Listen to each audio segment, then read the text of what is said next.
Good evening. Tonight I have one tale to tell you.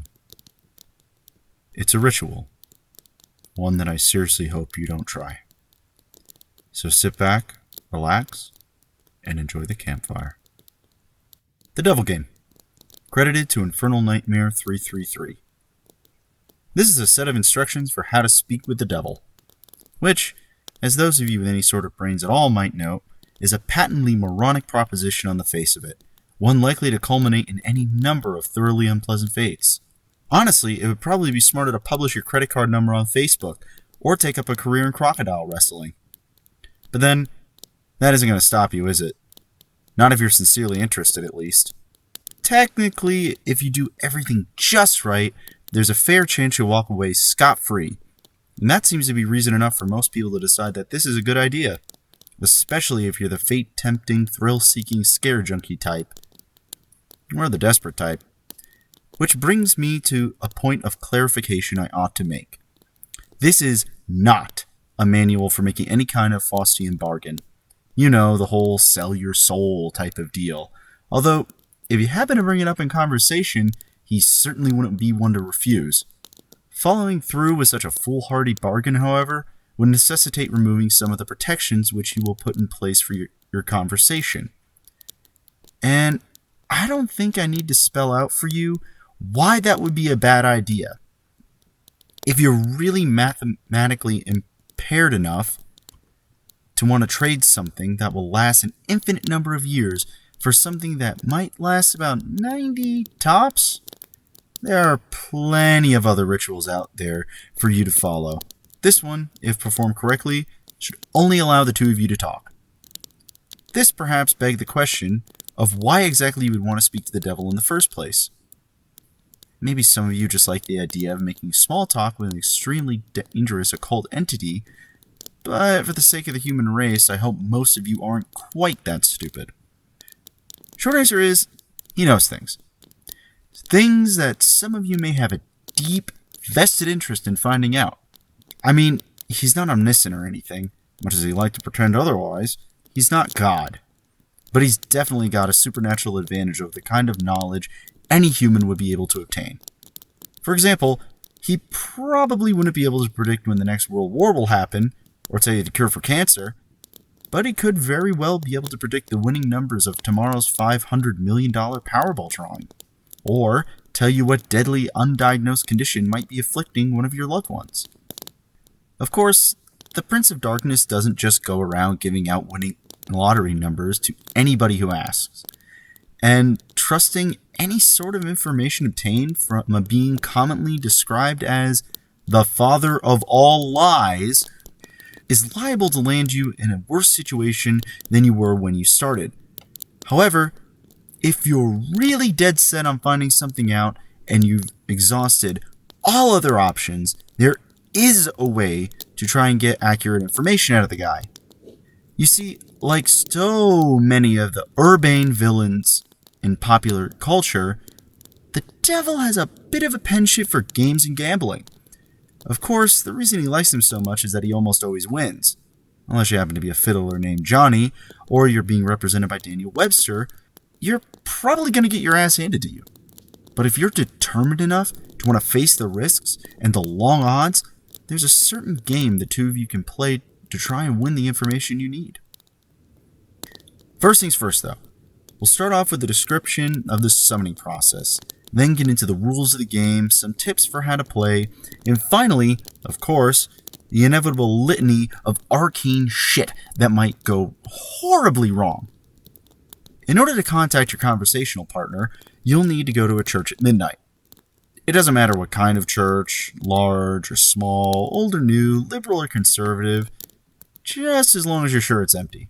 The last thing you want is for some preacher to walk in on you while you're in the middle of this, for the sake of the preacher's well-being as much as your own. The process will probably work best if you try it on a new moon, or a full moon, or Friday the 13th, or Halloween. The actual day is less important than the psychological effect it has on you. As long as you don't try it on Christmas Eve or something stupid like that, you should be fine. The time is important, though. You don't have to start or end your ritual at exactly 12 a.m. Greenwich Atomic Time or anything like that, but as a general rule of thumb, you ought to show up a bit before midnight and have everything set up by no later than 10 or 15 after. Show up a lot before midnight if you don't know how you're going to get in. Shockingly enough, most houses of God do tend to lock their doors at night, at least if there's no one to watch over them. And remember, we want empty. Got it? There will, of course, be certain things you need to bring and certain things you can't bring. For this ritual, you will need a full can of salt. You won't need to use all of it, but it's always better to have more than you need than to have less. 7 candles, red or white being preferable. Something to light the candles with. You would be shocked how often people forget this. Occult ritual or not, they are not going to magically light themselves. A length of red string, rope, yarn, or thread. A full-length floor or wall mirror. Ideally, you'll want to find one of these already present in the church. They're a bit unwieldy to be lugging around with you during a break-in. However, if there really aren't any there, you'll have to bring your own. You might also find it useful to bring some markers, pencils, paper, a flashlight, and any sort of tools that might be necessary to secure entrance into the church. You will not be permitted to bring in any electronic or timekeeping devices.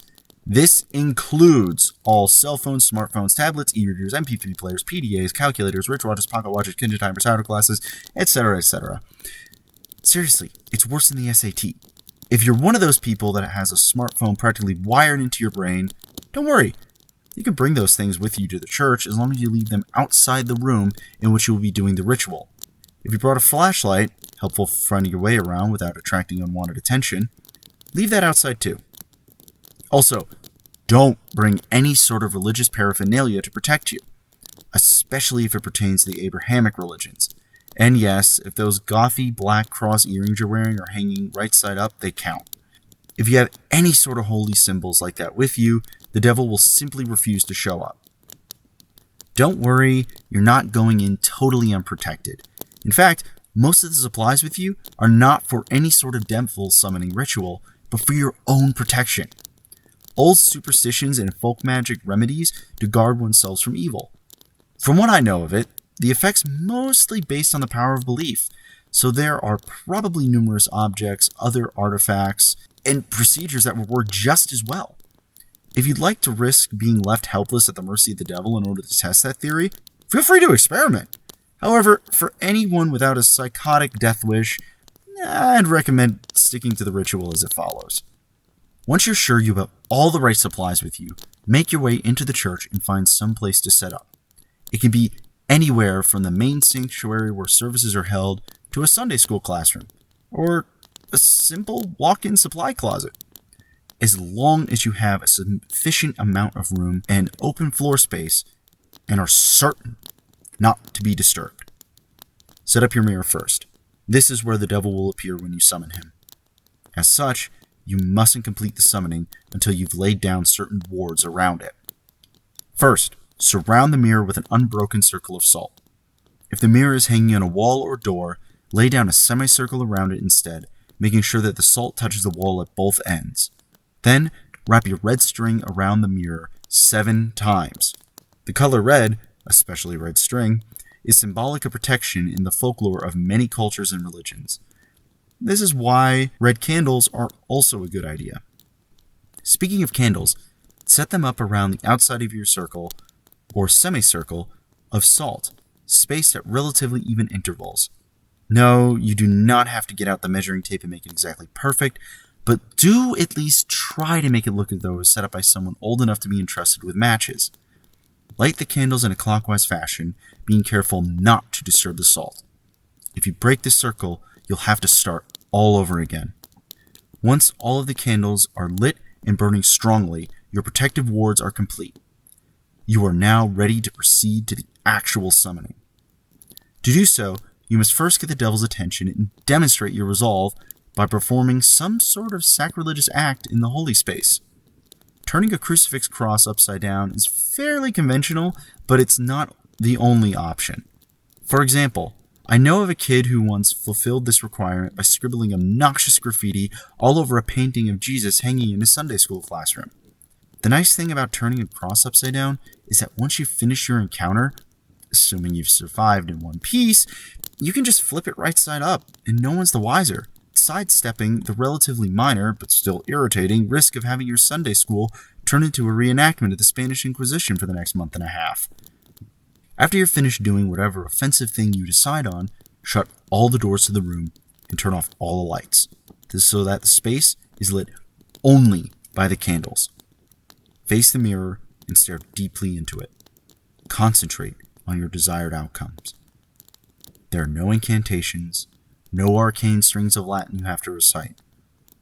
Just look into the mirror and wish as hard as you can for the devil to appear there. After a few moments of this, when you feel ready, close your eyes and count to 10. Then open them. If all has gone correctly, you will no longer see your own reflection. You'll be looking at the devil, or at least looking at the way the devil has chosen to appear to you. Chances are, he won't look like your conventional red-horned demon with goat legs and a pitchfork, nor any sort of terrible apparition. No point in scaring you off now. Better to lure you in, make you feel safe. To that end, he generally takes on the appearance of a fairly average, nondescript human being. If anything, he's prone to vanity, and will lean to the more attractive end of the spectrum. The only really frightening part of him will be his eyes. No matter how hard he tries, he can't hide the sinister gleam smoldering deep within them, the malevolent amusement and hunger, like the eyes of a spider contemplating a fly struggling in its web. They're supremely confident, those eyes. Confident, and without pity.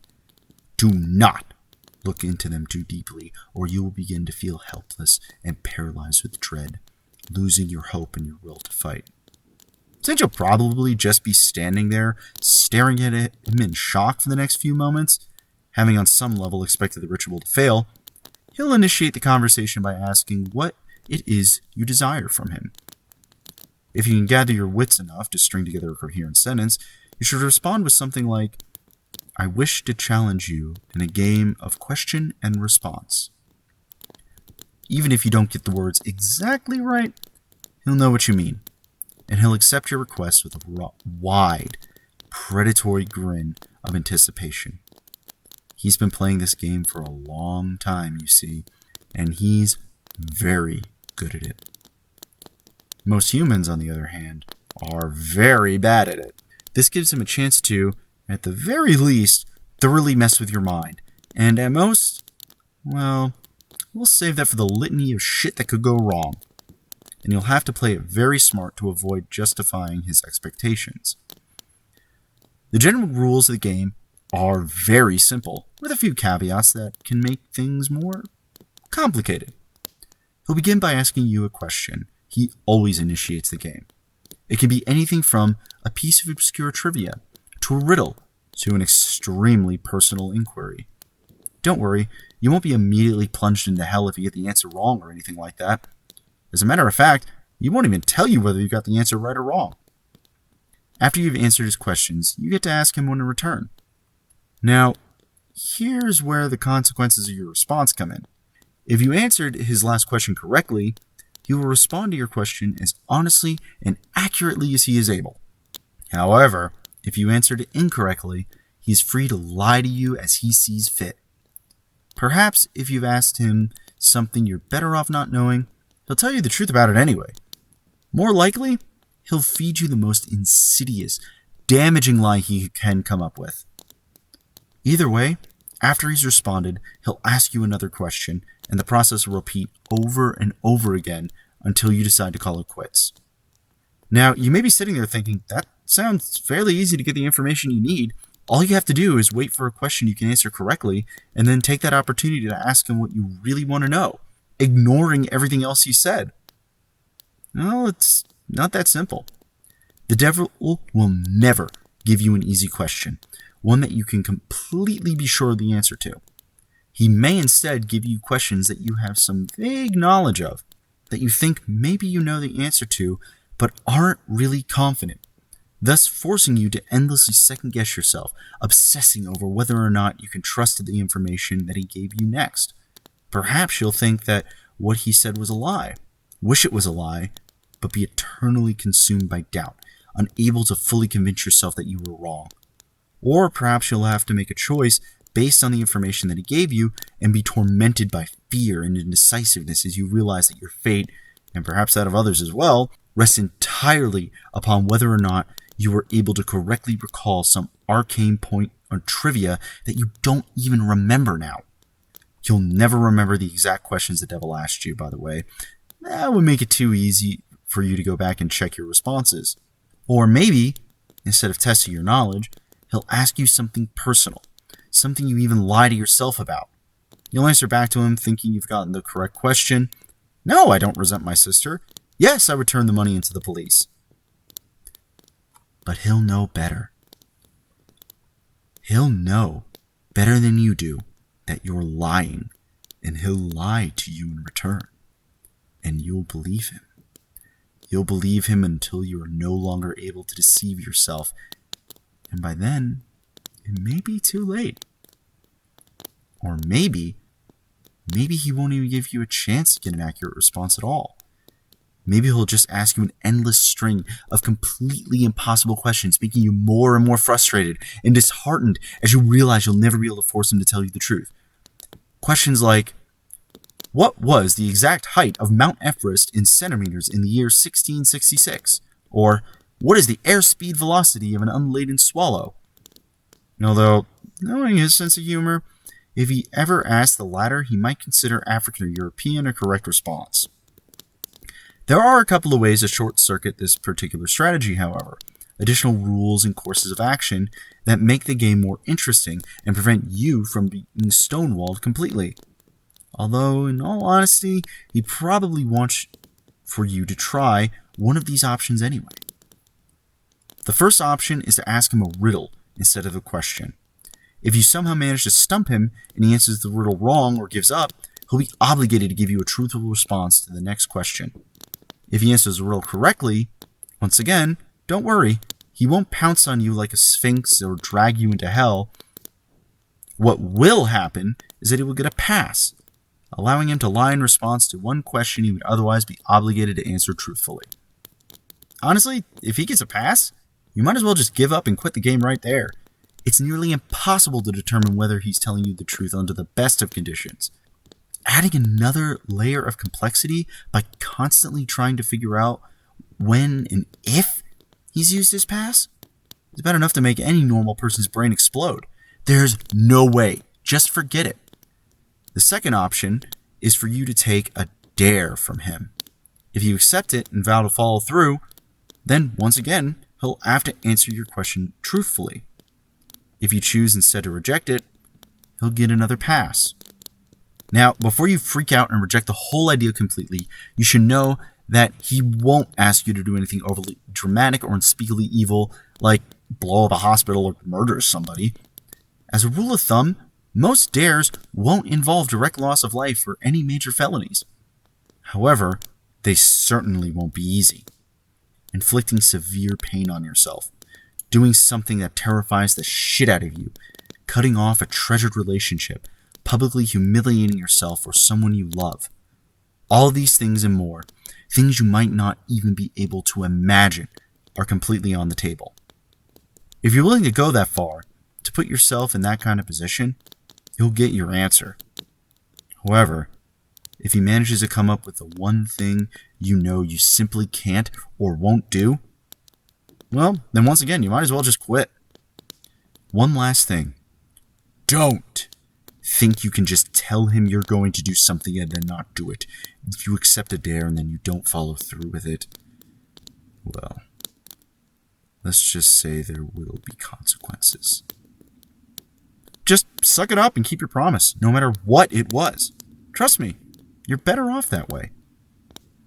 Finally, when you've either gotten the information you wanted or given up on it completely, you may end the ritual by simply thanking the devil for accepting your request, bowing politely at the waist, and bidding him farewell.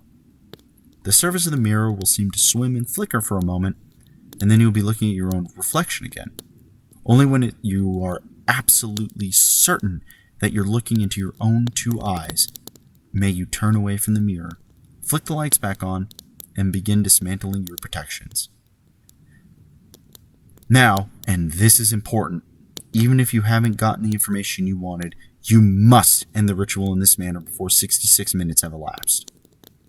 Well, I suppose technically you have 66 minutes and 6 seconds. Subtle, right? But if you're seriously going to try and cut it that close without any kind of timekeeping device, you're probably screwed anyway. I cannot emphasize enough how important it is you keep this time limit. I'll save the reason behind that for the end, but don't skip ahead. I've still got a few important tips on how to play. Be very careful what sort of personal information you give out. Try not to talk about yourself, especially your emotions and problems, any more than absolutely necessary. This guy knows human psychology like the back of his hand and will get inside your head. It's like talking to Hannibal Lecter. Give him enough to work with, even if you don't believe a single word he says, he will still find ways to fuck with your mind like nobody's business. If anything he asks makes you even remotely uncomfortable, do not hesitate to lie through your teeth. There will be plenty of other questions. On a similar note, try to keep the game on track and moving briskly. Unstructured interactions of any kind are to be avoided. Chances are that at some point he will try to draw you off on a tangent, discussing something that fascinates you, analyzing a response you've given him, or finding some other excuse to speak at length without moving the game forward. This is not only a waste of valuable time, but also another excellent opportunity to mess with your mind. If you chose to give him a riddle, use one that you've made up yourself. If your answer has ever been written down anywhere at all, from the pages of The Hobbit to some long-lost tome of ancient magic, he will already know the answer. That said, it has to be a legitimate riddle, with an answer that makes logical sense from some angle. You can't just ask something like, what's green, has 10 legs and hops, then claim for it some inexplicable reason that the answer was marshmallows. Nor can you ask him a straight-up question like, what have I got in my pocket? He probably knows that anyway. There are no hard and fast rules to determine what kind of riddle makes sense or not, but you're a reasonable human being. Your ancestors ate from the tree of knowledge. Please, for the love of crap, use some common sense. If you choose to take a dare, there is a slight chance that the devil will ask you to do something seemingly easy. Deliver a letter, for instance, or scribble a 10-digit number in a public restroom stall. If he does ask you for something like this, and you have even a shred of common decency in you, do not accept. Chances are that he's using you to further some sinister plot, one liable to ruin a lot of lives and harm a lot of people. Who knows? Maybe you're the type of person who really doesn't mind throwing an unknown number of total strangers under a bus to find out what you want to know. But at least be aware that is what you are doing. Last, but not least, be very aware of the time. It might be helpful to do some practicing beforehand and get a feel for how long an hour is without a watch. The devil will probably put off discussing the things you're most keen to find out for as long as he can. And as you near the 66-minute deadline, he'll start trying harder and harder to distract you, captivate you, and otherwise keep you playing until it's too late. He'll string you along, feed you little glimmers of false hope, keep you thinking, just a few more minutes, I'm almost there. Don't fall for it. Don't go over the time limit no matter what. Now, you might be thinking that this game really doesn't sound all that dangerous so far. Threats of psychological damage rarely seem to carry the same weight as threats of physical damage, even though their costs are often just as great. Hate to burst your bubble, but the game is far from safe. There are plenty of ways for you to seriously screw yourself over both physically and mentally, not to mention spiritually. And it is with these that I will conclude, in the vain hope that they may make some sort of impression.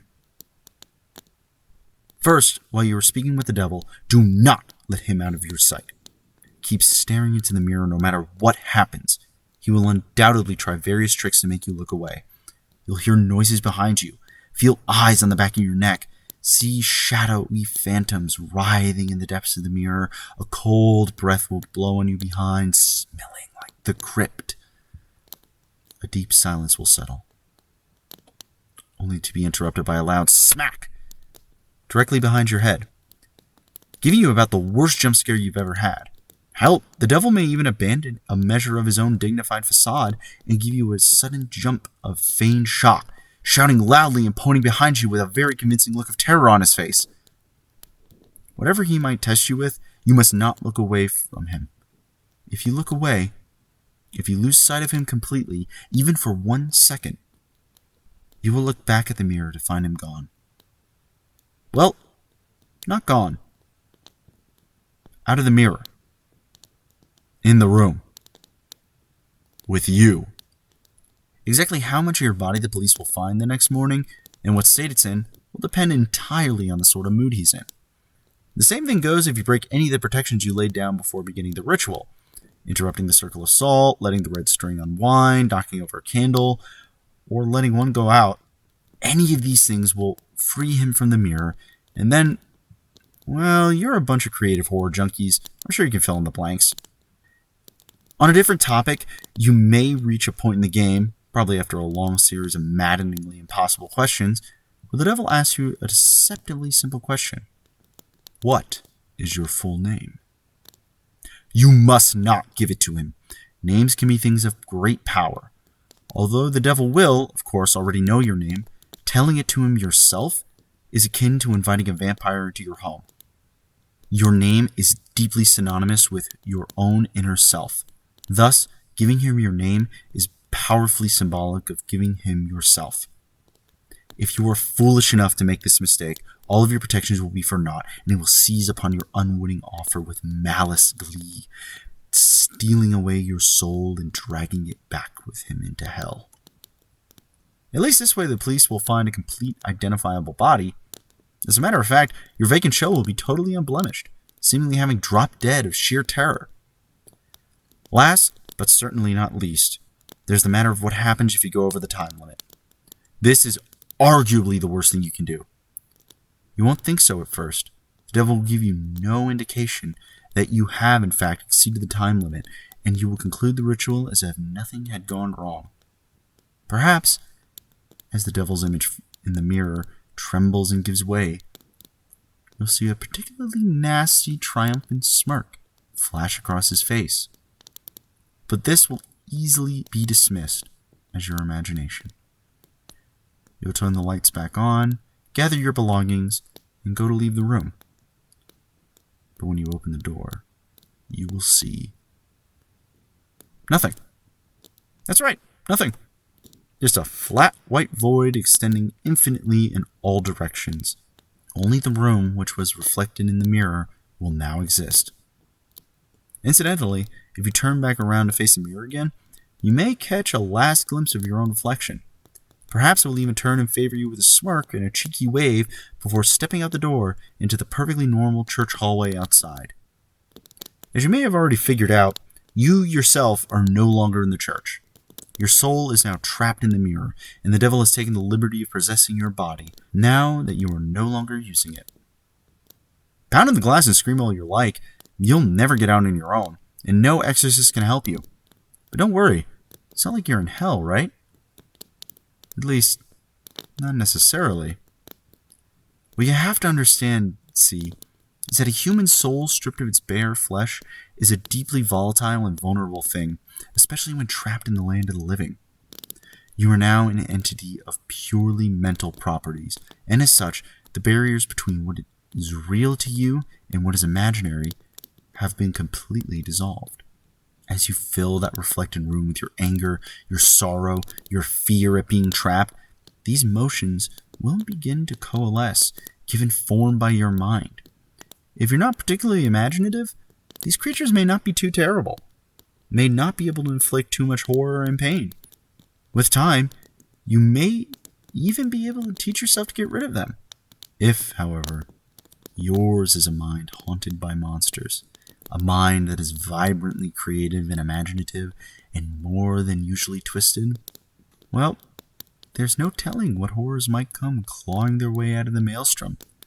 tasting sweet release from the confines of your subconscious, hungering for your terror and suffering, they will refuse to be banished, dragging you, kicking and screaming into an endless positive feedback loop of pain and fear. Needless to say, if you're a regular patron of websites like this one, you're probably pretty well fucked. There's only one way to find release in the mirror and the world that you've created therein. They say that if you call out to the devil once more and ask him to free you from the mirror, he'll be willing to take you out. For the usual fee, of course. Who knows?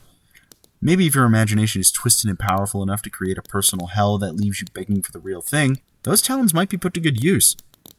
There are over 7 billion people in the world, after all. Even the devil himself can't be messing with all their minds at once. Talented help is always appreciated. Of course, the corollary to you being trapped inside the mirror is that the devil now gets to do whatever he wants in your body until sunrise. At around that time, your body will mercifully drop dead from the strain of the possession. Autopsy will probably identify the cause as some kind of coronary event. Don't get too relieved, though. He's perfectly capable of stirring up enough trouble in those few hours. For instance, he may decide to do something big and dramatic, like purchase a big meat cleaver and go on a murder spree, starting with the names in your address book and working his way out to complete strangers if he has the time. Or perhaps he'll focus on only one person, someone who trusts you completely, using your persona to get him or her alone and vulnerable. And then, well, no need to describe it here. Once again, I'm sure you can think of a few things. Starting to see why I called this the worst outcome yet? Of course, there's also a chance he won't lay a finger on any of your loved ones. Instead, deciding to do something a little more subtle, more insidious.